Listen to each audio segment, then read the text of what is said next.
নমস্কার বন্ধুরা, কেমন আছেন আপনারা সবাই? আশা করছি আপনারা সবাই খুব ভালো আছেন আর আমরাও কিন্তু বেশ ভালো আছি। চলে এসেছি নতুন আবার একটি ভিডিও নিয়ে। আর আজকের দিনটি কি বলো তো? আজকের দিনটি হচ্ছে জামাই ষষ্ঠী। হ্যাঁ, আজকে জামাই ষষ্ঠীর দিনটি আমি তোমাদের সাথে শেয়ার করব। আর এখন আমি আছি বাপের বাড়িতে। তো কালকেই এসেছি বাপের বাড়ি। তো চলুন আপনাদের সাথে নিই। এখন থেকে আমি আমার ব্লগটি শুরু করছি। তো সকাল সকাল ঘুম থেকে উঠেই দেখি সমস্ত তোড়জোড় শুরু হয়ে গেছে। জামাই ষষ্ঠী বলে কথা, তাই না? তোড়জোড় বলতে সকালে সমস্ত কাজকর্ম। এদিকে মা ঘর মুছছে, মায়ের ঘর মোছা প্রায় কমপ্লিট, মানে আমার ঘুম থেকে উঠতে উঠতে মায়ের ঘর মোছাটা প্রায় কমপ্লিট। আর এদিকে এসে দেখি বাবা আবার জল তোলার জন্য অনেক সময় ধরে চেষ্টা করেই যাচ্ছে। মা বলল আসলে এই মোটর চালানোর জন্যই বলে নাকি এই জল দিয়ে যদি মোটরটা চালানো হয় তাহলে নাকি তাড়াতাড়ি জল চলে আসে। জানি না এত সকাল সকাল জল ছাড়ে বলে, আমি তো জানি না। তো বাবা চেষ্টা করছে, বাবা ভালো বলতে পারবে, কারণ বাবা রোজের রোজ এই মোটরটা চালায়, জল তোলে ট্যাঙ্কিতে। তো বাবাই ভালো বলতে পারবে, কিন্তু চেষ্টা চালিয়ে যাচ্ছে। আসলে আসলে জামাই ষষ্ঠী বলে কথা। তো জামাইরা এসছে, যদি আবার জল ফল না পায়, আসলে এদের এদিকে খুব লোডশেডিং হয়। তো লোডশেডিং হলে আর মোটর চালাতে পারবে না, আর জলটাও লোড করতে পারবে না। তাই সকাল সকালই ঘুম থেকে উঠে বাবা ব্রাশ করার আগে চেষ্টা করছে যদি জলটা চলে আসে তাহলে জলটা আগে লোড করে নেবে। তো সেই চেষ্টাই করছিল বাবা। তো এদিকে বলতে পারছি ঝাঁটা দেখাচ্ছে, কেন আসলে ঝাঁটাগুলো মা বিক্রি করতে যাবে। তো তার জন্যে ওই ঝাঁটাগুলো ভালো করে বেঁধে রেখেছে, মা বিক্রি করতে যাবে। আর আর এইদিকে দেখো তালগুলো আবারও দেখাচ্ছি। আগেরবারে যখন এসেছিলাম তখন তালগুলো দেখিয়েছিলাম, তখন একটু ছোট ছোট ছিল আর কি, শ্বাসগুলো হয়নি হয়তো বা। তো এবারে দেখছি তালগুলো বেশ বড় হয়ে গেছে, আর এখন আর শ্বাস হবে না, এগুলো বুড়ো হয়ে গেছে, মানে তাল পড়ার সময় হয়ে গেছে। তো মাকে বলছিলাম তোমরা তাল কেউ পারোনি? বলছে না, আর কি খাবে, আর কে গাছেই বা উঠবে। তো সেই জন্য আর পারা হয়নি। আর এইদিকে দেখো একটা ছোট্ট গাছে কত আম ধরেছে, কত বলতে যা ধরেছে যথেষ্ট। তবে তার থেকেও বড় কথা, এই গাছের আমগুলো অনেক আম গাছ, মানে অনেক গাছের আম হয় যে কাঁচা অবস্থাতে বড্ড টক হয় আর কি। আর এই গাছের আমগুলো কাঁচা অবস্থাতেও বেশ মিষ্টি, আর পাকলে তো আরও বেশি, মানে বেশি মিষ্টি হয়। এদের জানো তো অনেক ফলের গাছ আছে, মানে অনেক রকমের গাছ আছে, আম বলো সব রকমের ফলের গাছ আছে। কিন্তু সেরকম আম গাছে এখন আর আম ধরে না। ওই ছোট্ট একটা গাছে আমটা ধরেছে। আর যে কটাই ধরেছে মোট কথা বেশ ভালোই বড় বড় হয়েছে, আর ভালোই হয়েছে। আর এদিকে এরা এখনো ঘুমোচ্ছে, মানে সবাই ঘুমোচ্ছে, শুধু মা বাবা আর আমি ঘুম থেকে উঠেছি। তো এদিকে জামাই ঘুমোচ্ছে, আর ওইদিকে দিদির ছেলে, আমার মাম্মাম আর আমি ঘুমোচ্ছিলাম। তো আমি তো ঘুম থেকে উঠে গেছি, আর ওরা ঘুমোচ্ছে এখনো। আর এইদিকে আমি এই গাছটা দেখাচ্ছিলাম, এই গোলাপ গাছটাতে, এটা না, এই গাছটা হচ্ছে সব সময় ফুল হয়। এরকম একটা গাছ আমার বাড়িতে আছে। তো বাবাকে সেটাই বলছিলাম যে গাছটা এখন এত বড় করেছো, আমি তো গাছটাকে কেটে কেটে রেখেছি, ছোট ছোট ফুল হয়। বলছে হ্যাঁ কেটে দেবো, এটাই বলছিল। আর এইদিকে দেখো এই লিচু গাছটা দেখাচ্ছি। এই লিচু গাছটাতে প্রচণ্ড লিচু হয়, মানে আগের বছর তো এত লিচু হয়েছিল তো বলে বোঝাতে পারবেন, প্রচুর লিচু হয়েছিল, কিন্তু একটা লিচু মানে রাখেনি, সমস্ত পাখিতে খেয়ে চলে গেছিলো। আর এবছরও হয়েছিল, মানে আগের বছর তুলনায় এবছর একটু কম হয়েছিল, কিন্তু মোটামুটি হয়েই ছিল, ভালোই হয়েছিল। কিন্তু এবছরও ওই সমস্ত পাখিতে খেয়েছে, বাদরে এসে খেয়েছে, মানে একটা লিচু ওর থাকে না। তারপরে যা রোদের তাপ ছিল সমস্ত ঝরে ঝরেও পড়ে গেছে, এরকমই আর কি। মানে আগের বছর যখন এসেছিলাম মাম্মা ওই দু একটা হয়তো খেতে পেয়েছিল, গাছে সেরকম বেশি ছিলও না, এরকমই আর কি। তো আর এই যে জায়গাটা দেখছো, এই জায়গাটা মানে দেখে বোঝা যাচ্ছে যে একদম বন জঙ্গলে ভরে আছে। কিন্তু এই মানে জায়গাটার মধ্যে বিভিন্ন রকমের ফলের গাছ আছে, মানে আমার বাপের বাড়িতে প্রায় বলতে গেলে দু একটা ফলের গাছ বাদে বেশিরভাগ অনেক রকমের ফলের গাছ আছে, সব রকমের। তো কিন্তু সেরকম ফলন সব কিছুতে হয় না, মানে দু একটাতে হয় আর কি। আর এইদিকে দেখো আমি কিন্তু কিছুক্ষণ আগে ঘুম থেকে যেহেতু উঠেছি, আমারও দেখো একদম মুখ চোখ ফুলে আছে। তো তারপর এই এসছি, মানে চারিদিকে ঘুরে ঘুরে দেখাচ্ছি তোমাদেরকে, ঘুম থেকে উঠে কিছু তো করছি না, তো দেখাচ্ছি আর কি কে কি করছে, কতটা কি গাছ বড় হয়েছে। ওইদিকে তো মা বাসনগুলো যেগুলো পুকুরে ডোবানো ছিল সেগুলো বলেছো। পাখা চালাসনি কেন?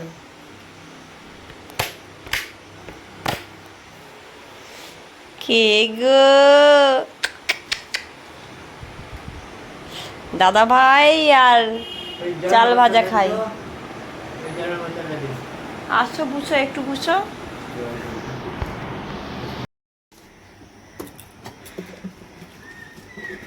দেখিয়ে দিকে মাম্মা খালি চিবিয়ে যাচ্ছে রে।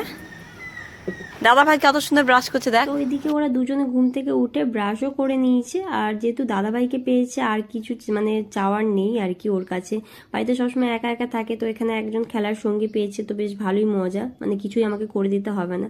আর এদিকে এই দেখো আমার দিদি, ও হচ্ছে পুকুরে জামা কাপড় ধুচ্ছিল, তো ওকে আমি দেখাচ্ছিলাম বলে ও বলছে আমাকে দেখাস না, তো ও একটু দেখে নিয়ে মানে একটু ক্লিপ তুলে নিলাম আর কি। আর এদিকে দেখো ব্রাশ ট্রাশ করে একটা দুটো বিস্কুট খেয়ে তারপর এই দেখো এরা খেলতে লেগে গেছে এখানে। আর এদিকে দেখো মামামকে দেখেছো কি, মামাম মোজা পরে খেলছে, মানে পায়ে জুতো নেই, ও মোজা পরে খেলছে। কেউ লক্ষ্য করেছো কি? একটু ভালো করে লক্ষ্য করো, দেখতে পাবে।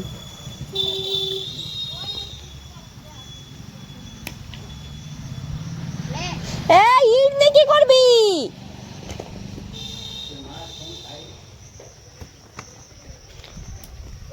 এবার আমি একটু কাজ করতে লেগেছি, মানে মা গেছে বাজারে, যেহেতু ওই যে ভাজাগুলো ছিল আমি বিক্রি করবে আর বাজারও করে নিয়ে আসবে, একবারে দুটো কাজ সেরেই আসবে আর কি, সেই জন্যে গেছে।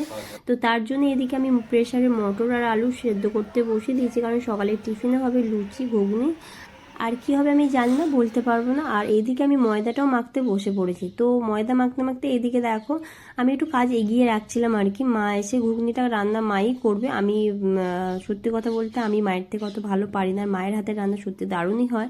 তো এদিকে মাই করবে, তো মা বাজারে গেছিলো বলে আমি একটু এগিয়ে এগিয়ে রাখলাম আর কি কাজকর্মগুলো। আর এইদিকে দেখো মা কিন্তু বাজার দু তিন ব্যাগ ভর্তি বাজার করে নিয়ে চলে এসছে। তো আর এইদিকে মাকে সমস্ত কিছুটা সামলাতে হয়, মানে সংসারের কাজকর্ম এমনকি বাইরের সমস্ত কাজকর্ম সমস্ত কিছুটা মাকে সামলাতে হয়, কারণ বাবার শরীরটা ভালো নেই, তো বাবা কিছুই করতে পারে না। এমনকি বাবার শরীর খারাপ থাকার থেকেও মা বরাবরের জন্য মাই সমস্ত কিছুটা সামলেছে, মানে আমাদের কাছে বলতে পারো যদি, মানে আমার মাই হচ্ছে আমাদের কাছে, বাবা আর মা দুজনই হচ্ছে আমার মাই সব কিছু। সত্যি আমাদের যা কিছুটা সমস্ত কিছুটা মাই করেছে, এমনকি এখনো পর্যন্ত মাই সমস্ত কিছুটাই করে যাচ্ছে। আর এদিকে দেখো বলতে বলতে কিন্তু আমি টিফিন নিয়ে চলে এসেছি সবার, আর টিফিনও হয়েছে লুচি ঘুগনি আর সিমুই হয়েছে। তো পরে মা সিমুইটা নিয়ে এসেছে, তো সিমুই হয়েছে আর দুটো মিষ্টি মানে দুটো করে মিষ্টি দিয়েছি। তো এই হচ্ছে সকালের টিফিন। আর এদেরকে টেবিলে করে দিয়েছিলাম, কিন্তু এদের হচ্ছে টেবিলে বসতে ভালো লাগছে না, তাই ওরা নিচেতেই বসে পড়েছে। আসলে বাচ্চাগুলো বসতে পারবে না, তো সেই জন্যই আর কি নিচেতে সবাই বসেছে। ওইদিকে তো সবাই একসাথে বসে টিফিন খেয়ে নিলাম। আর এইদিকে ওরা রেডি হয়ে গেছে, কারণ ওরা যাবে একটু বাজারে, মানে একটু দোকানে যাবে আর কি, ওই কি জুতো কিনতে যাবে বললো। আর আমার মাম্মাম তো জানোই যে দাদাভাই যেখানে যাবে ও সেখানেই যাবে, তো সেই জন্য দাদাভাই আবার সামনে বলতে তুমি কি করে বলছো? আরে এটাকে তো সামনে বসাইতে পারতো। সামনে বসে সেটাকে পিছনে ও বসবে না, প্রথমে বলছে দাদাভাই যেখানে বসে সেখানে বসবে, ওর বক্তব্য যে পিছনেই দুজন বসে, আমি কি সামনে বসবো নাকি? তো শুনতেই পেলে যে দাদাভাই সামনে বসেছে, ও মানে প্রথমে দাদাভাই পেছনে বসবে, ও বলে পেছনে বসবে, আবার বলছে দাদাভাই যেহেতু সামনে বসেছে বলছে আমি সামনেই বসবো। এবার সামনে বসলে কি করে বাইকটা চালাবে, তো সেই কথায় তোমার দাদাভাই বললো যে তাহলে আমি তাহলে সামনে বসি নাকি, তো তাই বলছিল। আর ওরা আর এইদিকে দেখো মানে এসেই চান করতে নেমে গেছে, ওরা বাথরুমে চান করবে না, ওরা পুকুরেই চান করবে। তো আমার মামাম তো বলছে আবার গঙ্গা, মানে পুকুরে চান করবে, বলছে গঙ্গায় আমি চান করব। তো ওই সাঁতার শেখানোর জন্য চেষ্টা করছিল দিদি, কিন্তু কিছুতেই আমার মামাম সাঁতার কাটছে না, মানে ছাড়ছেই না আর কি, ভয় পাচ্ছিল। আর দিদির ছেলে তো সাঁতার ও জানে না, ওই একটু একটু নিজে নিজে একা একাই চেষ্টা করছিল। আর এইদিকে আমার রান্না মানে বসিয়ে দিয়েছে অলরেডি। আর সেরকম আজকে দুপুরে সেরকম কিছু হবে না, তার কারণ খুব প্রচণ্ড যেহেতু গরম, তাই সেরকম কিছু হবে না, যা হবে রাতে হবে আর কি। মাংস যদি হয় সেটা রাতেই হবে, দুপুরে আর করলো না। তো দাদা বললো, মানে আমার জামাইবাবু বললো যে দুপুরে আজকে সেরকম কিছু না করে চিংড়ি মাছ যেহেতু আছে তাহলে টক করো। তো এই দেখো ঢ্যাঁড়স দিয়ে চিংড়ি মাছ দিয়ে তেঁতুল দিয়ে টকটা করা হয়েছে। আর সত্যি কথা বলতে টক খেতে সত্যি খুবই ভালো লাগে। তো এই গরমের জন্য রিচ খাবারটা খেলো না, তো টকটা সবাই যেহেতু ভালোবাসে তাই টকটা করা হয়েছে। আর সকালে চিংড়ি মাছেরই মানে সমস্তটাই চিংড়ি মাছেরই আইটেম করা হয়েছে। আর এদিকে দেখো যে চিংড়ি মাছের বাটি চচ্চড়িটা করে, সেই চিংড়ি মাছের বাটি চচ্চড়িটা করেছে, কিন্তু এটা অন্য রকম করেছে, মানে চিংড়ি মাছগুলো যেরকম বেটে একদম থেতো করে করা হয় বাটি চচ্চড়িটা, সেটা এরকম সেটা মানে সেরকম না করে গোটা গোটা রেখেছে চিংড়ি মাছের বাটি চচ্চড়িটা, মানে চিংড়ি মাছগুলো আর থেতো করেনি আর কি, গোটা গোটা করেই করেছে। আর এটা সত্যি খুব সুন্দর খেতে হয়, খুব টেস্টি হয়। আর এটা মা বেশ ভালোই বানায়। তো এই দেখো, এটা খেলে বলতে গেলে এটা দিলে অর্ধেক, মানে অর্ধেক কেন, পুরো ভাতটাই খাওয়া হয়ে যাবে। এবারে চলে এসেছি মেন জায়গায়, মানে আসল জায়গায় আর কি, যে কারণে এখানে আসা আর যে কারণে সকাল থেকে এত তোড়জোড়, মানে এত খাওয়া দাওয়া যাই বলো, সবাই মিলে একসঙ্গে আসা যাই বলো, সেই ষষ্ঠী, জামাই ষষ্ঠী। তো সন্ধেবেলা একেবারে মানে সমস্ত কাজবাজ ছেড়ে সন্ধেবেলা ফোঁটা দিতে মা বসেছে। আর প্রথমেই দাদা বসেছে, তো আমি জামাইবাবুকে দাদাই বলি, তো দাদা বলেই বলছি। তো দাদা বসেছে, দাদাকে ফোঁটা দেবে। আর এদিকে কিন্তু আমি ফল, সেরকম ফল বেশি দিইনি, ফল টল করে কেটে দিয়েছি। আসলে খেতে কেউই চাইছে না, এত গরম না, কেউ খেতে চাইছে না।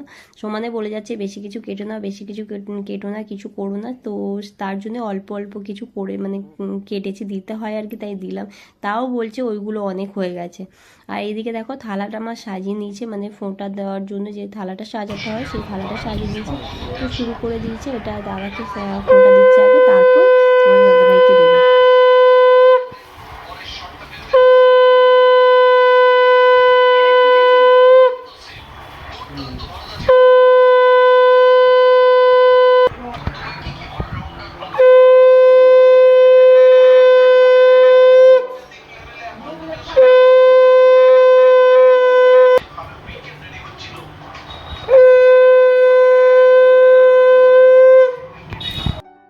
করে দেবে।